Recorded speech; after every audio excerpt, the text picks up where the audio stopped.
Let me give you some low-hanging fruit, in my mind. David, to your question, and a repeated theme is, will more state aid help?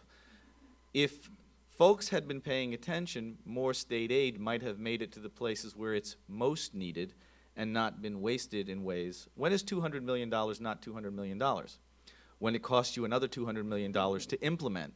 So we chased this thing called race to the top.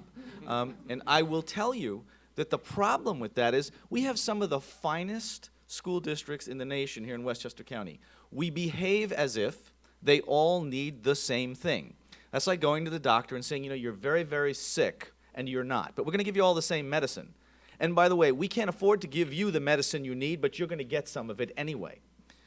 We tried very hard to inform the debate, but we were chasing dollars instead of chasing the right things. And so now we have forced school districts across the state of New York to spend a lot of the taxpayer dollars unwisely on things that are not only not valuable, they really would be better served focusing on places like Yonkers, where the counselor to student ratio is almost 400 to 1.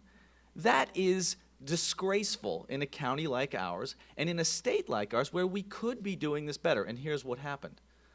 When superintendents said race to the top is a bad idea, we were told we need the money. Some of us said, well, the money is actually going to cost us more money, not a good idea, because once you accept the money, there's a whole host of unfunded mandates attached to it. We could have established, like some states, preconditions to say the kids in real poverty should get this money and remove some of the unfunded mandates that are unnecessary in Scarsdale, in Harrison, in Bedford, and let those dollars do the work that they're intended to do.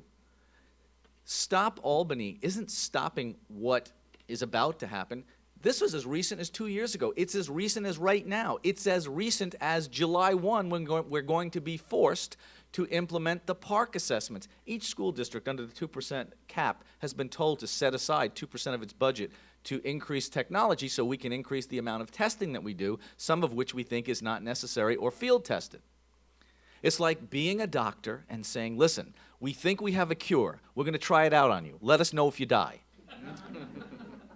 It's irresponsible. So all we're saying today, I just want to repeat this message. We don't have all the answers. We've done a lot of homework. If we were really involved in that relationship that Rob described, where the parent was talking to the folks in the field who are working with the everyday problems, we might have ended up in a different place right now. And we're about to make the same mistakes again.